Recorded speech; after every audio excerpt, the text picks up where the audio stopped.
விஜய் வந்து நடிகர் விஜய் அரசியலுக்கு வந்திருக்காங்க. ஒரு யங்ஸ்டரா நீங்க எப்படி பாக்குறீங்க? என்னோட ஓட்டு ஃபுல்லாவே விஜய்க்கு தான். நான் வந்து விஜய் ஃபேனு. என்னோட ஓட்டு ஃபுல்லாவே விஜய்க்கு தான். சொல்லுங்க. இல்லை யார் வந்தாலுமே நல்லது பண்றாங்கன்னா நல்ல விஷயம் தான், நம்ம சப்போர்ட் பண்ணலாம், எந்த பிரச்சனையும் இல்லை. நடிகர் விஜய் வந்து அரசியலுக்கு வந்திருக்காங்க. நீங்க ஒரு யங்ஸ்டரா எப்படி பாக்குறீங்க? வந்தா நல்லா இருக்குண்ணா, நிறைய நல்லது பண்றாங்க.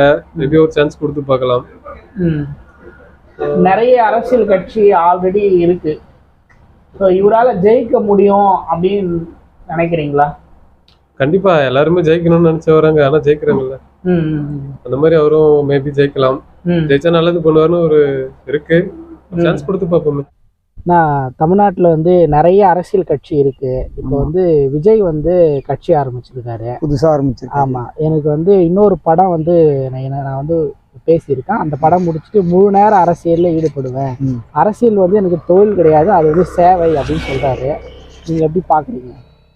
இங்கே அரசியல்லேருந்து யார் ஒழுங்கா செய்கிறாங்க? ஃபர்ஸ்ட்டு ஸ்டாலின் இருந்து அவங்க அப்பா இருந்தார், அதுக்கப்புறம் ஸ்டாலின் வந்திருக்காரு.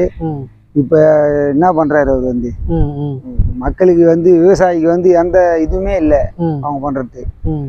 இப்போ இவர் புதுசாக வந்து செய்யட்டுமே, நல்லது செய்யட்டுமே, நல்லதுமா மக்களுக்கு நல்லது செஞ்சால் எல்லாருக்கும் நல்லது தானே. அவர் வந்து விஜய் வந்து புதுசாக வந்து அவருக்கு எல்லாமே ஆதரவு கொடுத்து இது பண்ணலாம். பண்ணோம்னு வச்சு அவர் என்ன பண்ணுறாருன்ற பார்க்கலாம்ல. இவர் வந்து ஒன்றும் எதுவும் மக்களுக்கு எதுவும் செய்யலை. அரசியலுக்கு இப்போ தான் வராரு. இதுக்கு முன்னே வந்து படம் நடிகராக தான் இருந்தார். இப்போ வர அவருக்கு ஒரு வாய்ப்பு கொடுத்து அவர் என்ன பண்ணுறாருன்னு நம்ம பார்க்கலாம்ல. சரி சரி. இப்போ வந்து விஜயை வந்து அவர் வந்து அரசியல் கட்சி நான் ஆரம்பிக்க போகிறேன் அப்படின்னு ஒரு அறிவிப்பு தான் வெளியே சொல்லியிருக்காங்க. அதுக்கே வந்து பார்த்தீங்கன்னா திமுகவோட ஐடி விங் வந்து பார்த்தீங்கன்னா இணையதளத்தில் வந்து இப்போவே வந்து விமர்சனம் பண்ண ஆரம்பிச்சிட்டாங்க விஜயை. அதை எப்படி பார்க்குறீங்க? இந்த உதயநிதி அவருக்கு இருக்கிற அந்த டீம் தான் அது பண்ணுறாங்க அப்படின்ற மாதிரி சொல்கிறாங்க. அப்படி தான் சொல்கிறாங்க எல்லாருமே. உதயநிதி வந்து அவர் வளர விட்டா நம்மளுக்கு பவர் குறைஞ்சிடும்ன்ற மாதிரி அவங்க